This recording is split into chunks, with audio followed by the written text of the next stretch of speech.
This is what Starmer had to say on defending spending in the most recent speech. However, we'll stick to his word. It's very important as Prime Minister that I make sure our country is safe.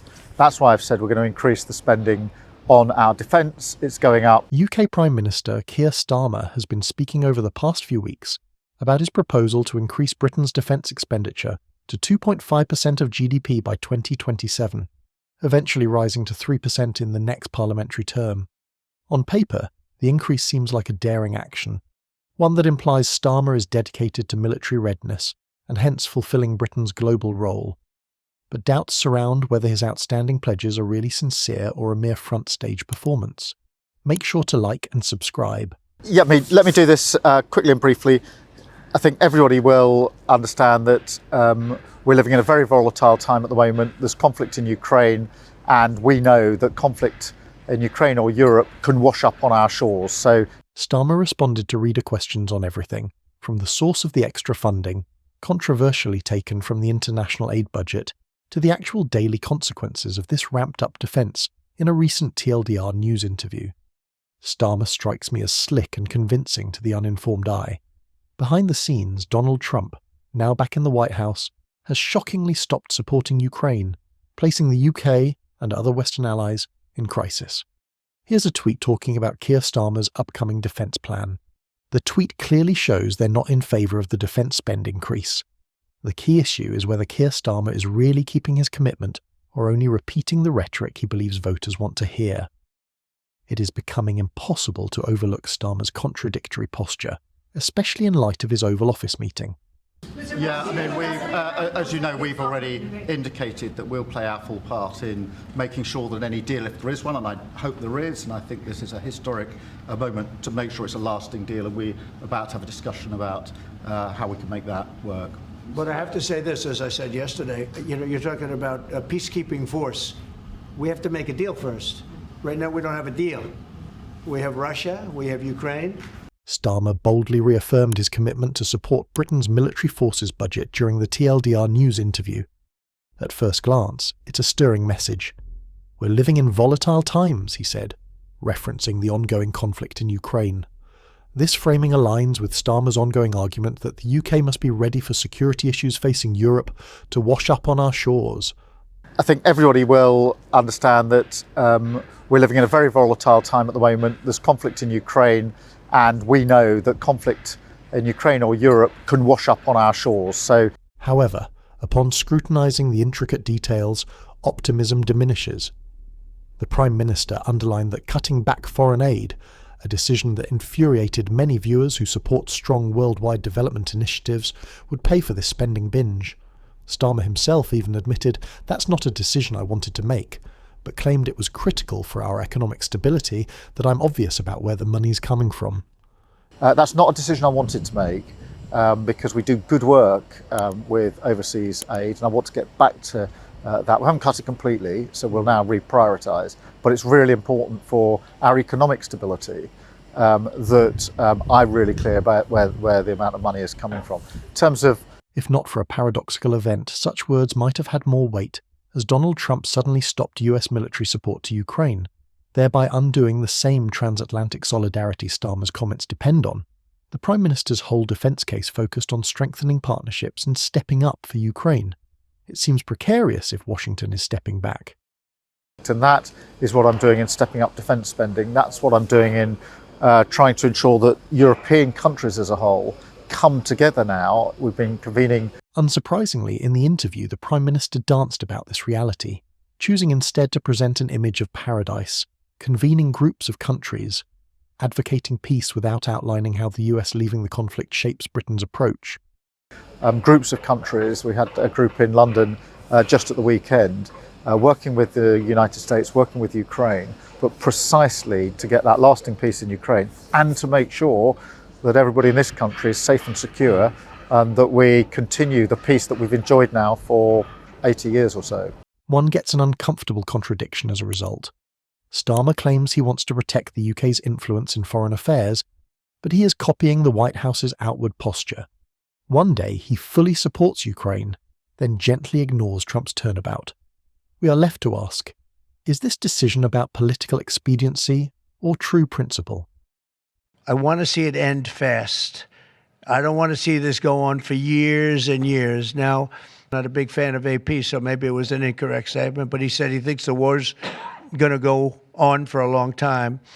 And he better not be right about that. That's all I'm saying. Critics of Starmer propose a considerably more cynical view. The Prime Minister is essentially mimicking Donald Trump's defence budget strategy. Trump has increased US security budgets since returning to the White House, they observe, while also separating himself from foreign entanglements, including Ukraine. Very fast. Now, maybe somebody doesn't want to make a deal, and if somebody doesn't want to make a deal, I think that person won't be around very long. That person... I think that a time when the whole of Europe knows it's got to step up on defence and security, in the UK we feel that very strongly. You know, if you look at the history of the United Kingdom, we've always been a country that steps up. Person will not be listened to very long. Because I believe that Russia wants to make a deal. I believe certainly the people of Ukraine want to make a deal. They've suffered. Fairly, Starmer would never acknowledge this straight out. He spoke eloquently in his TLDR News interview on the lessons from Ukraine and the need for collective security for Europe. He repeatedly emphasised the idea that the first duty of the Prime Minister is to protect the country, nevertheless deliberately left off any reference to Trump's sudden turn from the Ukrainian cause. Why would one exclude? Firstly, it's really important that we do fund this. So we've got to increase our defence and security spend because in the end, that is the first duty of the Prime Minister. Should Starmer stick to his statements, one would expect him to condemn the US for distancing itself from Ukraine, or at least guarantee that Britain would cover for her absence. Instead, he stuck to broad references. We've convened groups in London, and we had a meeting with the US and Ukraine. Clearly, though, the transatlantic partnership is weakening on this matter, notwithstanding the optimistic tone of the Prime Minister. Viewers cannot help but wonder if he is trying to hide the reality that he is adopting the same inconsistent stance as Trump, strong on security budgets, weak on real foreign obligations. Is what I'm doing in stepping up defence spending. That's what I'm doing in trying to ensure that European countries as a whole come together now. We've been convening. The choice of Starmer to allocate foreign aid money towards military weapons generated one of the most heated debates among TLDM viewers. In the interview, he made a point of mentioning that we haven't cut it foreign aid completely, but that we'll reprioritise. That choice of wording, reprioritise, reduces the actual influence on humanitarian or developmental initiatives that might find themselves unexpectedly without the normal British backing. That we haven't cut it completely, so we'll now reprioritise. But it's really important for our economic stability that I'm really clear about where the amount of money is coming from. In terms of that, and we're very highly taxed as it is, the fiscal rules are really important. And you know, we did have Liz Truss not so long ago, and she blew up the economy and everybody suffered. However, many perceive this as merely a facade. The whole discourse on fiscal rules starts to spin when you realise Starmer is increasing the defence budget in line with Trump's direction, while the US strangely lowers direct engagement in Ukraine. Why is the UK doubling down if the Americans are backing off? The result is an interesting paradox. Could it be that Starmer wants the grand optics of investing heavily in defence to look tough, while surreptitiously letting Europe handle Ukraine? Alternatively, he might be seeking to satisfy hawkish forces in his party that view a robust defence as a vote winner, independent of the actual situation in Eastern Europe. Either way, the way Starmer's strategy lines up with Trump's posture and the basic discrepancy with real US policy on Ukraine raises questions. Starmer's response about whether the UK would consider taking frozen Russian assets to pay for defence stood out in the interview. He hedged, insisting that the government is already using the interest from these seized funds, but is reluctant to dive into the complex business of outright confiscation. This hesitation by itself might not be suspect, except it aligns with Donald Trump's White House review on military support to Ukraine, a move generally considered a first step towards total elimination. The Russian assets have been frozen, and we're using the interest, the profits if you like, already, and that money, we signed some of that and passed it over to Ukraine just the other day. From a moral consistency standpoint, one would assume Starmer would lean more aggressively into using Russian assets if he were relentless in his pledge to defend Ukraine and Europe. He appears, however, caught in a holding pattern and hesitant to offend the US by developing a stronger plan without them. This wait-and-see posture undercuts the Prime Minister's claim to be a champion of Europe's defence. Is he too shy to challenge Trump's turnabout? Alternatively, is he depending on the likelihood that the American posture may change once more so he may subtly change Britain's position when it does? You know, if you look at the history of the United Kingdom, we've always been a country that steps up, and I know that our armed forces will. And in either case, Starmer's cautious answers seem oddly like political hedging. He repeatedly states Britain must step up, but that stepping up looks more rhetorical than concrete when cross-referenced with the US backpedal. Starmer is conspicuously silent on the issue of what happens should the US completely remove its resources and political weight from Ukraine, even while he praises those gathered in London to address security. He provides space to turn once more, maybe back to a smaller defence expenditure if the political winds blow in that manner, by avoiding specifics. Many of the viewer questions the TLDR interviewer asked came back to the matter of integrity in government. Couldn't the Prime Minister fund defence by looking at a wealth tax or other alternatives? Why overseas aid? More especially why the answer from Starmer reduced itself to, it's the simplest route to protect economic stability. Fair enough, if that is the real reason. Critics, on the other hand, view it differently. Economic stability is really important, and therefore, defence and security of the country first. Economic stability obviously has to be part of that. And the good thing about this spend is it will translate into well-paid jobs across the country. We're in Merseyside here today. Some contend Starmer is expertly choosing an easy scapegoat, foreign aid, because it is less popular than the NHS or other main public services like education. This action may therefore satisfy any critics who would like to see defence increases but do not want to pay more taxes. The strategy also fits Trump's well-known inclination for large expenditures in home institutions and military capabilities at the price of overseas commitments or development. Stated differently, Starmer may be catering to British citizens yearning for national strength at low personal cost, therefore reflecting the America First attitude without labelling it as such. However, the evidence of a possible falsehood or contradiction surfaces when we consider that his true dependence on foreign allies, especially the US, may be under threat. If there is no longer a coherent Western front in Ukraine, is Starmer only hoping nobody notes that the whole foundation of his enhanced defence stance is unrooted? That we haven't cut it completely, so we'll now reprioritise. But it's really important for our economic stability that I'm really clear about where the amount of money is coming from. In terms of that, and we're very highly taxed as it is, the fiscal rules are really important. And we did have Liz Truss not so long ago, and she blew up the economy and everybody suffered. During the interview, Starmer attempted to strike a balance between encouraging new recruits to join the armed forces, citing pay increases and the pride of serving, and advocating for peace for the future generation.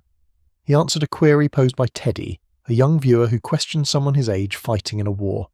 The Prime Minister stated that his ultimate goal is to maintain peace, but he also acknowledged that sometimes maintaining peace requires being prepared to engage in combat.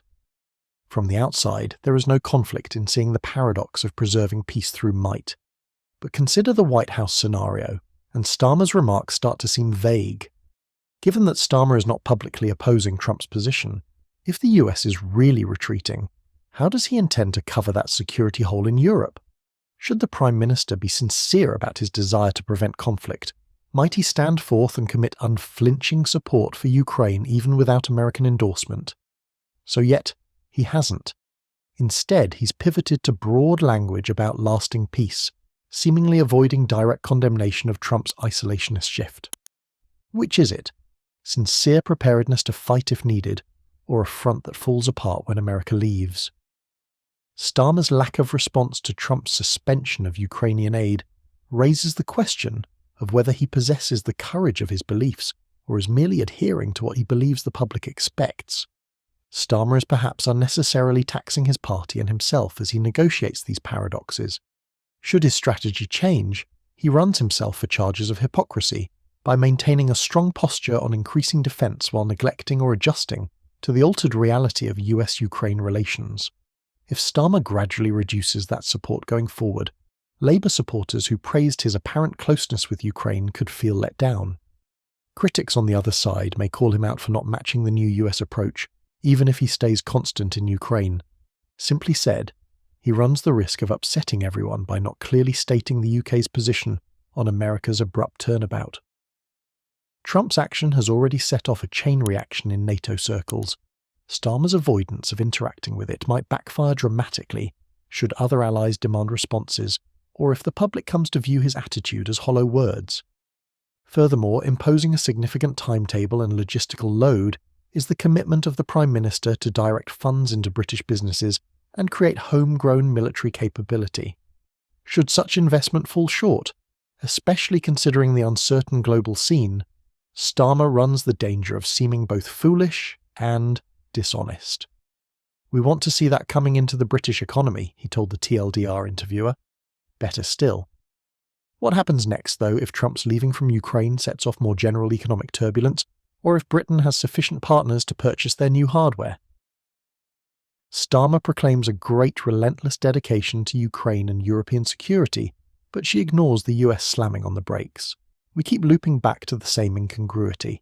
He championed the moral imperative of supporting Ukraine when it was popular to do so, but now that Trump has changed tack, Starmer's language has subtly shifted to a more general call for peace and lasting security, no longer specifying the unconditional backing he once emphasized. Observers can't help but wonder if Starmer is poised for a quiet U-turn. This begs the important issue. Is the Prime Minister's whole defence speech a ruse? Just another act of political theatre meant to placate a population worried about world conflicts and growing tensions? Skeptics argue that he's cleverly leveraging the wedge issues of foreign aid and defence to appear tough on national security, all while replicating Trump's brand of pomp without following through on real commitments.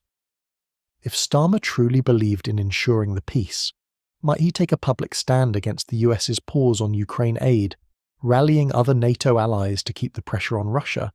So far, he's apparently content to tiptoe around the subject. Pressured, the Prime Minister could contend that private conversations better serve diplomacy. That scarcely fits, though. His relentless, upbeat attitude in interviews meant to reassure British voters. The sad truth is that common people, including young people who asked Starmer questions, are left in a fog of doubt. Only to see the White House adopt an opposing posture, they hear the Prime Minister discuss increasing recruiting, investing in British arms manufacture, and studying the lessons of the Ukraine conflict. It's sufficient to make one worry that Starmer's defence revolution might be more bluster than reality. If so, he runs the risk that politically it could backfire. Based on the idea that Britain must stand strong with Ukraine and other allies, he has vowed hard times ahead, cutting foreign aid, reorganising budgetary priorities. Should the US drastically undermine that assumption, how can Starmer defend the suffering he is causing to foreign aid recipients or the home economy? And the public will be misled if, at last, Starmer substantially reduces Britain's actual assistance for Ukraine to match Trump's position. Why did we cut foreign aid, direct that money into defence, and advocate a moral imperative, only to concede the field when America turned? Keir Starmer came across in his interview with TLDR News as cool and confident. He underlined the need for openness, saying he wanted to be obvious about where the defence funds would come from. However, his strategy lacked clarity, as he failed to address the pressing issue of Donald Trump's abrupt withdrawal of support for Ukraine. He did not balance Britain's increased defence spending with the likelihood that its main partner in the battle is now distancing herself. Is Starmer truly committed to ensuring the success of this defence surge? Alternatively, is he taking a calculated risk, making bold public declarations while quietly preparing for a future policy shift aligned with Trump's new direction? That's the riddle that confuses detractors, who see a Prime Minister keen to replicate Trump's grandstanding on defence without considering the complexity of foreign affairs in real time. Such inconsistencies run the danger of undermining faith in Starmer's leadership. Should he fail to support those words with deeds, he runs the danger of losing credibility on the international scene if he is so obsessed with what will play well at home, talking up British jobs, British industry and an anti-Russian posture.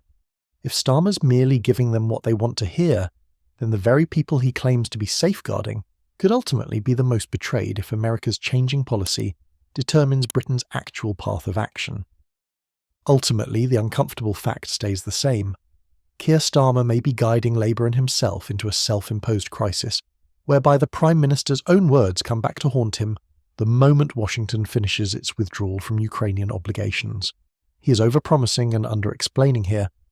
The awkward question is this action really about defending the country, or is it merely another case of a politician catering to the audience? The response is still as hazy as the Prime Minister's defence plan.